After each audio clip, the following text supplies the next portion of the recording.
Le 13 mars 2019, sans avertissement, Facebook disparaît. Pas seulement Facebook. Instagram cesse de fonctionner. WhatsApp devient inutilisable. Pendant plusieurs heures, une partie massive d'Internet est silencieuse. Et le plus inquiétant, ce n'est pas à cause d'une cyberattaque. C'est à cause d'une simple erreur interne. Le matin, où Internet s'est brisé. Imaginez-vous ce 13 mars 2019. Vous êtes au bureau ou chez vous et vous ouvrez Facebook pour vérifier vos messages. La page ne charge pas. Vous réessayez. Rien. Vous passez à Instagram. Même chose. WhatsApp, inutilisable. Vous pensez d'abord que c'est votre connexion Internet. Vous vérifiez. Non, tout le reste fonctionne. C'est bien Facebook qui est en panne. Mais ce n'est pas une panne ordinaire. Ce n'est pas un problème local, limité à quelques utilisateurs ou à une région particulière. C'est une panne mondiale, massive, qui touche simultanément 3 des plateformes les plus utilisées au monde. Des milliards d'utilisateurs se retrouvent soudainement coupés de leurs outils de communication quotidiens. Pour comprendre l'ampleur de ce qui s'est passé, il faut réaliser une chose. En 2019, Facebook, Instagram et WhatsApp ne sont pas simplement des réseaux sociaux. Ce sont des infrastructures critiques. Des millions d'entreprises dépendent de ces plateformes pour vendre leurs produits. Des services clients entiers fonctionnent via Facebook Messenger ou WhatsApp. Des familles séparées par des océans communiquent quotidiennement grâce à ces services. Et ce jour-là, tout s'est arrêté. Les premiers signaux d'alerte. Vers la fin de matinée, heure américaine, les premiers signalements commencent à apparaître sur Twitter, l'un des rares réseaux sociaux encore fonctionnels. Les utilisateurs sont confus. Facebook devient anormalement lent. Les pages mettent une éternité à charger. Puis, progressivement, elles ne chargent plus du tout. Instagram commence à afficher des messages d'erreur cryptiques. Les photos refusent de s'afficher. Les stories ne se chargent pas. WhatsApp, l'application de messagerie utilisée par plus de 2 milliards de personnes dans le monde, cesse progressivement de fonctionner. Les messages ne partent plus. Les appels ne passent plus. Très vite, les 3 plateformes tombent simultanément. Ce n'est pas une coïncidence. Ces 3 services appartiennent tous à Facebook et partagent une infrastructure technique commune. Quand le cœur du système flanche, tout s'effondre en même temps. Pour des milliards d'utilisateurs ordinaires, c'est incompréhensible. Pour les entreprises qui dépendent de ces plateformes, c'est critique. Des boutiques en ligne perdent soudainement leur seul canal de vente. Des services de livraison ne peuvent là plus coordonner leurs équipes. Des médias ne peuvent plus publier leur contenu. Pour les équipes techniques de Facebook, c'est une alerte maximale. Les alarmes se déclenchent dans tous les data centers. Les ingénieurs se précipitent pour comprendre ce qui se passe. Mais très vite, ils réalisent quelque chose de terrifiant. Ils ne peuvent pas communiquer entre eux via les outils internes de Facebook. Parce que ces outils reposent sur la même infrastructure qui vient de tomber. Une panne particulièrement vicieuse, les services ne sont pas complètement éteints. Ce serait presque plus simple si c'était le cas. Non, ils entrent dans un état instable, particulièrement difficile à gérer. Des pages se chargent partiellement. Des messages semblent partir mais n'arrivent jamais. Des images apparaissent puis disparaissent. Des fonctionnalités marchent pendant quelques secondes avant de s'effondrer à nouveau. Ce type de panne est un cauchemar pour les ingénieurs.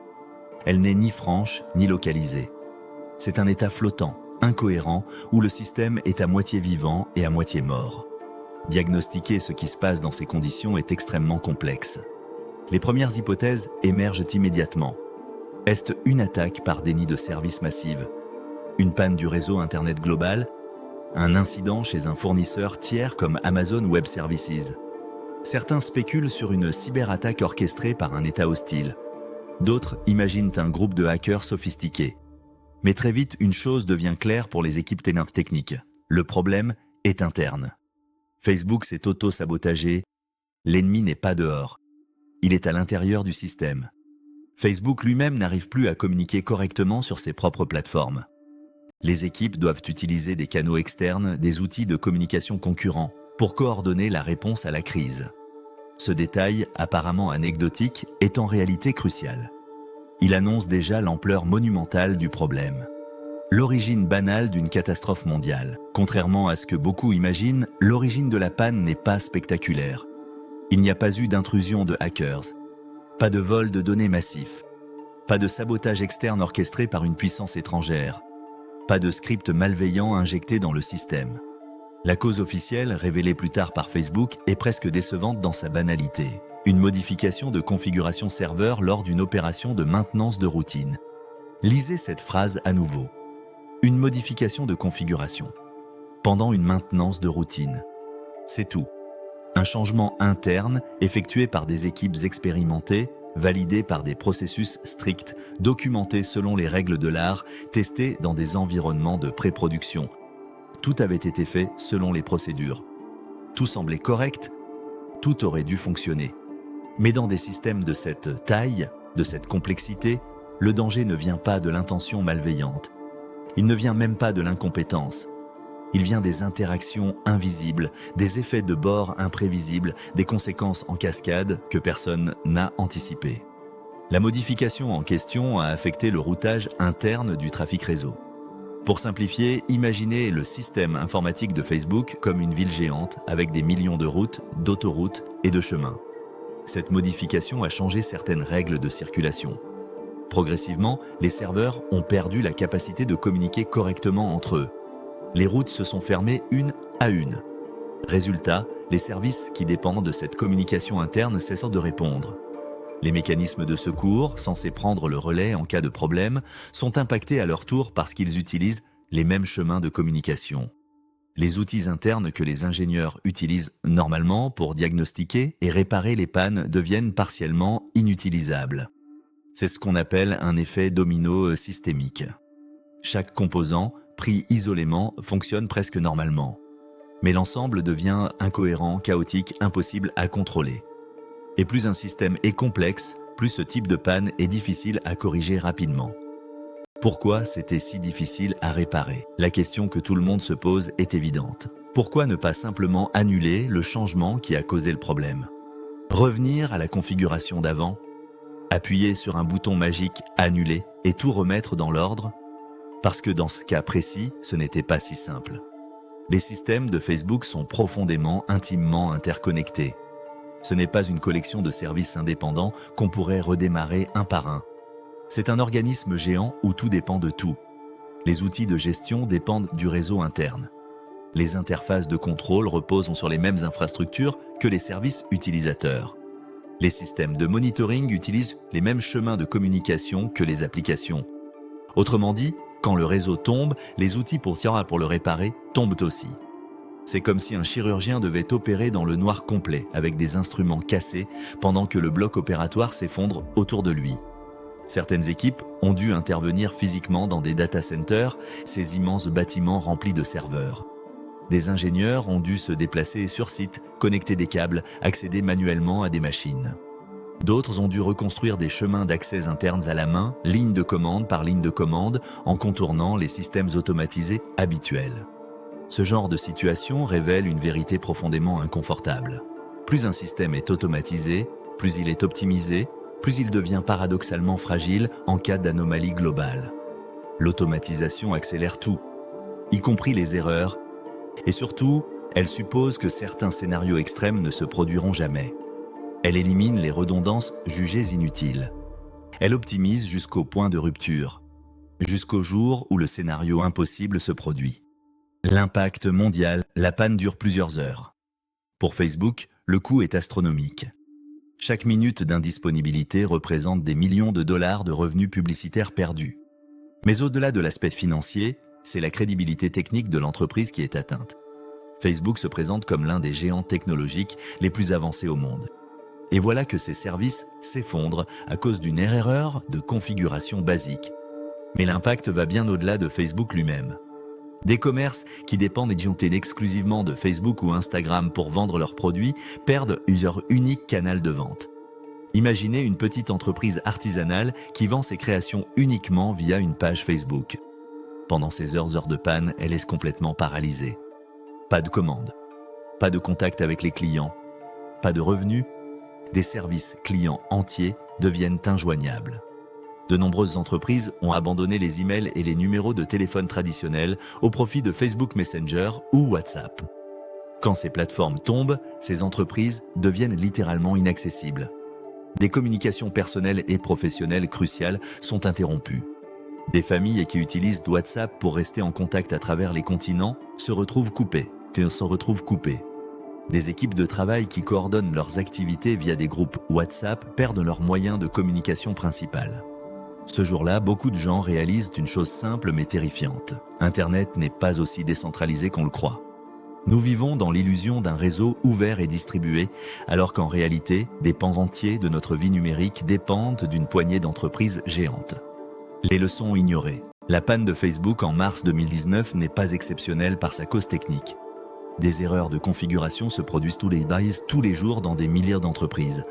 Ce qui la rend exceptionnelle, c'est son ampleur et ce qu'elle révèle sur l'état actuel d'Internet. Elle expose plusieurs failles structurelles fondamentales. D'abord, la centralisation extrême. Quand un seul acteur concentre plusieurs plateformes critiques utilisées par des milliards de personnes, une panne locale devient automatiquement mondiale. Il n'y a pas de redondance, pas de plan B. Quand Facebook tombe, tout l'écosystème s'effondre. Ensuite, la dépendance invisible. De nombreuses activités économiques, des commerces aux médias en passant par les services publics dans certains pays, reposent sur des services qu'elles ne contrôlent absolument pas. Elles ont confié leur destin à des plateformes tierces, sans réaliser les risques que cela implique. L'illusion de la fiabilité permanente. Les géants technologiques cultivent une image d'invincibilité. Leurs services sont disponibles 24h/24, 7/7, avec des taux de disponibilité impressionnants. Mais ils ne sont pas invincibles. Ils sont simplement très bien optimisés jusqu'au point de rupture. Enfin, la fragilité intrinsèque des systèmes complexes. Plus un système grandit, plus il accumule de fonctionnalités, plus il devient difficile à comprendre dans son ensemble. Même pour les ingénieurs qui l'ont conçu. À partir d'un certain niveau de complexité, personne n'a plus une vision complète du système. Personne ne peut prédire avec certitude toutes les conséquences d'un changement. Ce n'est pas une critique morale de Facebook ou de ses ingénieurs. C'est une observation technique, froide, factuelle. Facebook n'a pas été attaqué. Facebook n'a pas été saboté par des ennemis extérieurs. Facebook s'est auto-neutralisé. Non pas par incompétence, mais par compétents, mais par excès de complexité. La vraie question, la technologie n'est jamais neutre. Elle reflète toujours des choix humains, des priorités, des compromis, des hypothèses sur ce qui est important et ce qui ne l'est pas, sur ce qui peut arriver et ce qui n'arrivera jamais. Facebook a fait le choix de l'efficacité maximale, de l'optimisation poussée à l'extrême, de l'automatisation généralisée. Ces choix ont permis de construire des services utilisés par des milliards de personnes. Mais ils ont aussi créé des fragilités systémiques. Et quand ces hypothèses échouent, quand les scénarios jugés impossibles se produisent, les conséquences dépassent largement le cadre technique. Elles touchaient des vies réelles, des entreprises réelles, des économies réelles. La panne Facebook de 2019 n'est pas un accident isolé, c'est un symptôme d'un problème beaucoup plus large. Un rappel brutal que la centralisation est efficace, mais risquée. Que l'automatisation est puissante, mais dangereuse sans garde-fou approprié. Que la complexité finit toujours par se retourner contre ses créateurs. Ce jour-là, Facebook n'a pas simplement cessé de fonctionner pendant quelques heures. Il a exposé la fragilité fondamentale de l'Internet moderne. Il a révélé à quel point nous dépendons d'infrastructures que nous ne contrôlons pas, que nous ne comprenons pas vraiment. Et la question n'est pas de savoir si cela se reproduira. La question est, sommes-nous prêts pour la prochaine fois? Avons-nous appris quelque chose? Ou continuons-nous à construire des systèmes toujours plus centralisés, toujours plus complexes, toujours plus fragiles? La réponse à cette question déterminera l'avenir d'Internet. La morale de bug critique. La panne mondiale de Facebook rappelle une vérité dérangeante. Quand une seule entreprise concentre des milliards d'utilisateurs, des communications privées, des activités économiques et des infrastructures critiques, une simple erreur interne peut devenir un événement mondial. Ce n'est pas la technologie qui est dangereuse. C'est la centralisation excessive, la complexité invisible et l'illusion que tout restera sous contrôle en permanence. Plus un système est automatisé et interconnecté, plus une petite décision peut provoquer un effondrement disproportionné. Conclusion, ceci est Bug Critique. Ici, nous racontons les erreurs informatiques qui ont failli faire vaciller le monde réel.